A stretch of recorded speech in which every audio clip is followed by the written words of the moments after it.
Dans les profondeurs de la forêt sacrée d'un royaume ancestral, une légende oubliée persistait depuis des siècles. Autour de la silhouette d'un arbre immense, enveloppé par des racines entremêlées et des lianes effrayantes, se dressait un masque ancien, marqué par des symboles mystiques. Les anciens du village racontaient l'histoire d'un grand esprit nommé Nkulu, qui n'était autre qu'un homme transformé après avoir défié les dieux. Jadis un guerrier vaillant, Nkulu était tombé amoureux d'une femme mortelle. Leur amour pur, mais interdit, attira la colère divine. Pour punir cette transgression, les dieux lui infligèrent une malédiction terrible. Il serait transformé en esprit et condamné à errer éternellement dans la forêt, ne pouvant jamais toucher ni aimer à nouveau.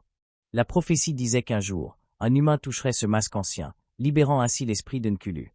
Mais à ce moment précis, un lien indestructible naîtrait entre l'humain et l'esprit. Le destin serait scellé, et l'histoire des âmes perdues commencerait à se jouer. Les habitants du village évitaient la forêt, craignant le pouvoir du masque et l'esprit errant, dont les murmures et les ombres inspiraient terreur.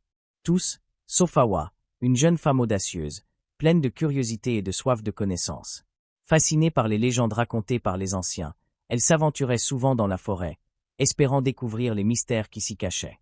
Un jour, alors qu'elle traversait la clairière, elle aperçut quelque chose d'étrange, un éclat doré brillant à travers les arbres. Intriguée, elle s'approcha et toucha le masque. Mais elle ne savait pas que ce geste allait changer sa vie à jamais. Awa s'était sentie irrésistiblement attirée par ce masque ancien, comme si une force invisible l'avait guidée jusqu'à lui. Lorsqu'elle l'a effleuré de ses doigts, un frisson étrange parcourut son corps. L'air autour d'elle semblait s'alourdir, et la forêt se fit soudainement plus silencieuse, comme si tout se préparait à un événement extraordinaire. Avant même qu'elle ne comprenne ce qui se passait, une lumière éblouissante éclata autour du masque, et une silhouette vague apparut devant elle. C'était lui, Nkulu. Mais il n'était pas tout à fait un homme, ni tout à fait un esprit. Il flottait à quelques centimètres au-dessus du sol, une aura mystique l'entourant, une lueur argentée enveloppant son corps. Son visage, marqué par le temps et les épreuves, semblait à la fois noble et mélancolique, une beauté intemporelle se dégageant de lui. Son regard, profond et ancien, se posa sur Awa. Il n'avait pas d'âge, mais ses yeux trahissaient une sagesse et une douleur infinie. « Pourquoi m'as-tu réveillée, humaine ?» Sa voix résonna, profonde et grave, mais également emplie de douceur. Awa, sans savoir pourquoi, ne ressentit ni peur ni terreur. Au contraire, un sentiment étrange de paix l'envahit. Les légendes racontaient que celui qui verrait l'esprit de Nkulu serait marqué à jamais, mais Awa ne savait pas encore à quel point sa rencontre allait bouleverser son destin. Elle répondit d'une voix tremblante, mais ferme. « Je ne cherchais rien, seulement à comprendre les mystères de cette forêt. Je ne savais pas que je réveillais un esprit. » Nkulu la fixa en silence. Un long moment passa, et elle sentit une étrange connexion naître entre eux, une force invisible qui les liait, plus forte que le vent ou la lumière. C'était comme si le temps s'était arrêté. Et Awa sut alors que cette rencontre n'était pas un simple hasard. Le destin les avait réunis. « Tu as brisé la malédiction, dit-il enfin, avec une pointe de regret dans la voix. Et désormais, nous sommes liés, toi et moi. » Awa sentit une chaleur douce se répandre en elle, comme si le monde autour d'elle se dévoilait tout à coup. Elle ne comprenait pas encore, mais une chose était certaine, sa vie venait de changer à jamais. Les jours qui suivirent furent emplis d'une étrange tension, mais aussi d'une fascinante tranquillité.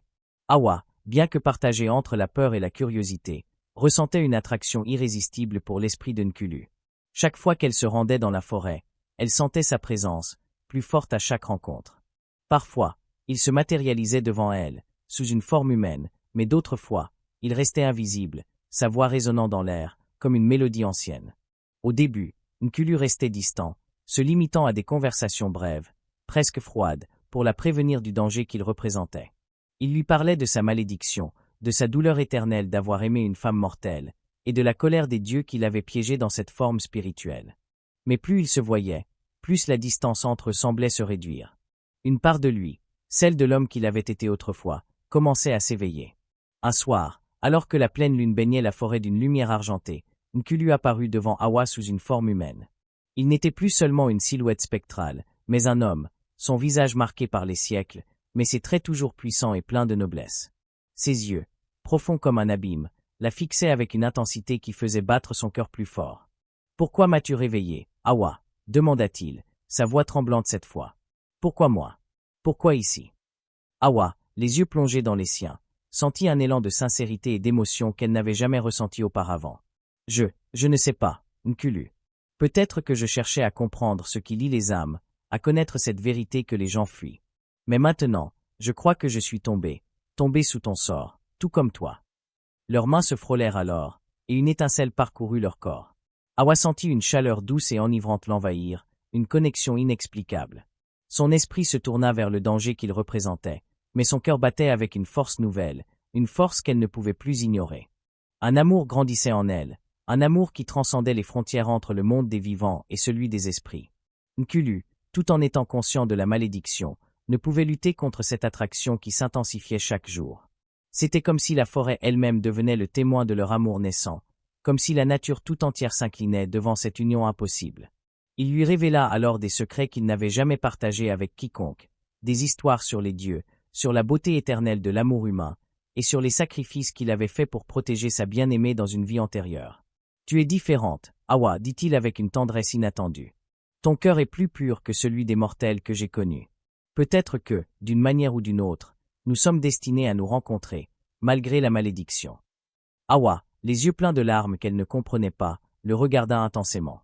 Elle savait que ce lien entre eux allait la transformer à jamais, et que plus rien ne serait comme avant. Mais ce qu'elle ressentait, c'était un amour pur, inébranlable, un amour qu'elle ne pouvait nier, même si cela signifiait défier les dieux eux-mêmes. Alors que l'amour entre Hawa et Nkulu devenait de plus en plus intense, les signes du déséquilibre commencèrent à se manifester. La forêt, jadis prospère, commença à se faner. Les arbres perdaient leurs feuilles, les rivières s'asséchaient lentement, et un silence inquiétant envahit la nature. Les anciens du village, inquiets, observèrent ces événements étranges, et ils comprirent que quelque chose de profond avait été perturbé. La malédiction qui pesait sur Nkulu était en train de s'affaiblir, et avec elle, l'équilibre fragile entre le monde des vivants et celui des esprits. Les anciens, gardiens des traditions et de la sagesse des ancêtres, se réunirent pour discuter de ce phénomène. Leurs craintes se confirmèrent lorsque l'un d'entre eux évoqua la prophétie oubliée. Si un humain brise le lien entre l'esprit et sa malédiction, il détruira l'harmonie entre les deux mondes. Le sacrifice du lien est nécessaire pour que l'équilibre soit restauré. Hawa, bien que consciente du danger qui menaçait le village, ne pouvait pas se résoudre à abandonner Nkulu. Elle le savait, leur amour était interdit, mais il ne représentait pas la source du mal. La véritable menace venait des dieux eux-mêmes, qui ne toléraient pas la transgression de leurs lois. Un soir, alors que Nkulu et Hawa se retrouvaient près du lac sacré, où les étoiles se reflétaient dans l'eau calme, le ciel s'assombrit brusquement. Un vent glacé souffla à travers la forêt, apportant avec lui une voix divine, forte et imposante. « Vous avez osé défier notre volonté », résonna la voix des dieux. « Hawa, tu as réveillé l'esprit. Il t'a marqué. Tu as brisé l'équilibre sacré. Et toi, Nkulu, tu as osé aimer une mortelle, défiant la nature même de ton existence.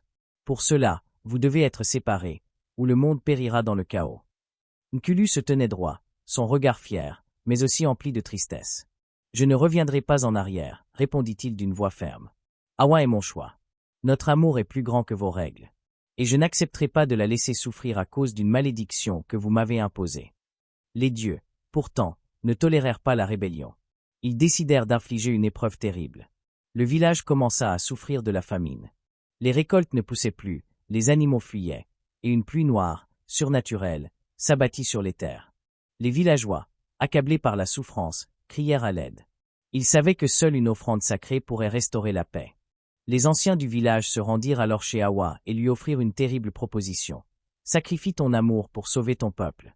Laisse Nkulu partir, ou toute la terre sera condamnée. » Tiraillée entre son amour pour Nkulu et son devoir envers son peuple, Hawa se retrouva face à un choix impossible. Le monde qu'elle connaissait risquait de disparaître si elle ne faisait pas un sacrifice. Mais comment pouvait-elle se résoudre à perdre l'être qu'elle aimait plus que tout? Nkulu, voyant la douleur dans les yeux d'Hawa, comprit ce qu'elle allait devoir faire. Il la prit dans ses bras pour la dernière fois, la serrant tendrement, comme si chaque seconde comptait. « Ne fais pas cela, Hawa. La malédiction est mienne, pas la tienne. Le destin nous a unis, mais il n'a pas le droit de détruire ce que nous avons construit. » Mais l'heure était venue pour Hawa de prendre une décision, et le poids du monde reposait sur ses épaules. Le sacrifice était-il vraiment la seule option? Le véritable amour pouvait-il défier les dieux eux-mêmes? Le destin de Nkulu et le sien dépendaient désormais de la décision qu'elle allait prendre. La tension entre Hawa et Nkulu devenait insupportable, alors que les dieux faisaient peser leur jugement sur elle. Les terres étaient ravagées, le ciel semblait pleurer, et le village entier subissait les conséquences de l'amour qu'Hawa et Nkulu avaient osé défier. La question restait suspendue dans l'air. Jusqu'où irait-elle pour protéger l'homme qu'elle aimait et le monde qu'elle chérissait? La nuit où le ciel était noir comme de l'encre, Hawa se rendit seule au lac sacré, là où tout avait commencé. Les étoiles n'étaient plus visibles, comme si même l'univers se détournait d'elle.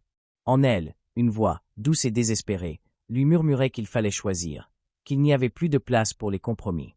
Elle savait au fond de son cœur que la paix ne pourrait être restaurée sans sacrifice. Le sacrifice de l'un d'eux. Nkulu la retrouva au bord du lac, sa silhouette imposante se découpant dans l'obscurité. « Hawa, tu ne peux pas faire cela, dit-il, sa voix chargée de douleur. Il n'y a pas de paix sans nous. Nous sommes liés, et ce lien est plus fort que tout. Même les dieux ne peuvent nous séparer, si tu n'y consens pas. » Mais Hawa savait qu'elle n'avait plus le choix. Elle se tourna lentement vers lui, les yeux pleins de larmes. « J'ai toujours su, Nkulu. Mais je dois sauver le peuple que j'aime, celui pour lequel je suis né. Je ne peux pas laisser le monde s'effondrer à cause de nous. » Elle tendit la main vers lui. « Il est temps. Le sacrifice, il doit être fait. » Nkulu la regarda, incrédule, comme s'il n'avait jamais envisagé une telle issue. « Non, Hawa, pas toi. Tu n'as pas à sacrifier ta vie. Si quelqu'un doit se sacrifier, c'est moi. » Mais elle secoua la tête, déterminée. « C'est toi qui es ma vie. Mais l'amour ne peut être égoïste, il doit aussi préserver ce qui est juste. » À cet instant, une lumière intense, d'un bleu pur, émergea du lac, illuminant la scène. Les voix des dieux résonnèrent à nouveau, cette fois d'une manière plus douce, comme un murmure porteur de sagesse ancienne. Le sacrifice ne doit pas être un fardeau, mais un acte d'amour pur, un choix fait avec courage. Les dieux avaient vu la pureté de leur relation.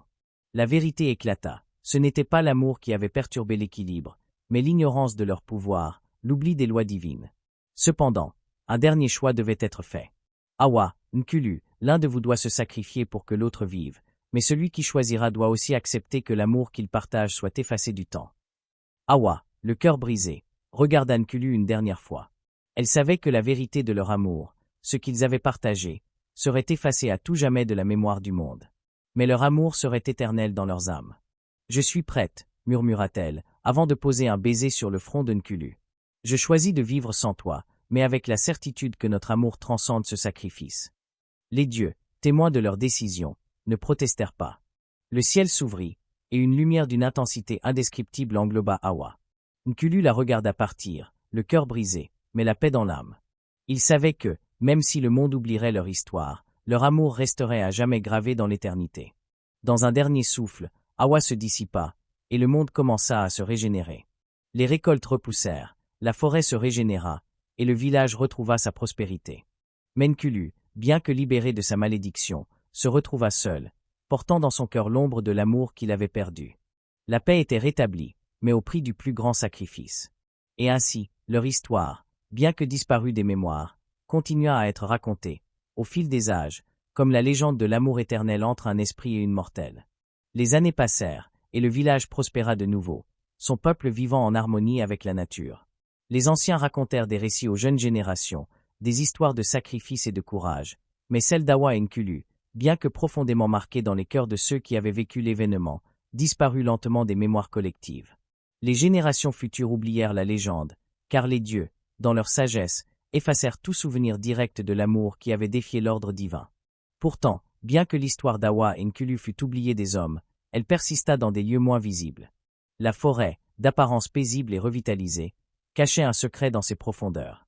Les racines des arbres, d'apparence banale, portaient encore les échos de l'amour et du sacrifice. Dans chaque feuille tombée, dans chaque souffle de vent, il y avait une trace de cette histoire ancienne. Nkulu, bien que libéré de sa malédiction, errait toujours dans les ombres de la forêt, désormais un homme sans âge, un esprit de l'éternité. Le sacrifice d'Hawa n'avait pas effacé son amour, mais l'avait changé. La douleur de sa perte était vive, et pourtant, il trouvait la paix dans le savoir que, d'une manière ou d'une autre, leur amour avait été plus puissant que le temps et la mort. Les voyageurs qui traversaient la forêt racontaient parfois des récits de murmures mystérieux dans le vent, de présences qui semblaient veiller sur les âmes perdues. Certains prétendaient avoir vu une silhouette floue, une figure majestueuse mais triste, qui se manifestait dans les nuits de pleine lune, près du lac sacré où tout avait commencé. Les plus sages savaient qu'il s'agissait de Nkulu, le dernier vestige d'un amour qui avait transcendé les frontières du monde. Dans le village, une vieille femme, souvent ignorée par les jeunes, s'asseyait près du feu en racontant une histoire qu'elle disait avoir entendue dans sa jeunesse, une histoire qu'elle ne comprenait pas pleinement, mais qui était gravée dans son cœur. Elle parlait de l'amour qui brisa la malédiction, mais ces mots ne faisaient que raviver une nostalgie douce amère dans l'âme des anciens. Cependant, la véritable beauté de l'histoire d'Awa et Nkulu résidait dans son silence. Leur amour n'était pas seulement un souvenir effacé, mais un symbole vivant, un héritage caché dans les âmes sensibles. C'était un appel, une leçon transmise sans mots, que l'amour véritable ne pouvait être détruit, même par les forces divines. L'histoire d'Awa et Nkulu ne mourut jamais vraiment, car elle vivait dans les cœurs des êtres sensibles à la beauté et au sacrifice. Ainsi, la légende se perpétuait à travers le vent, les arbres, et les âmes courageuses qui, à leur tour, sauraient aimer d'une manière plus profonde, plus sacrée, en honorant le souvenir des âmes perdues. Awa et Nkulu avaient prouvé que l'amour transcende les lois de la nature et qu'un amour pur, bien que sacrifié, ne meurt jamais. Le monde oublie, mais l'amour véritable ne s'efface jamais.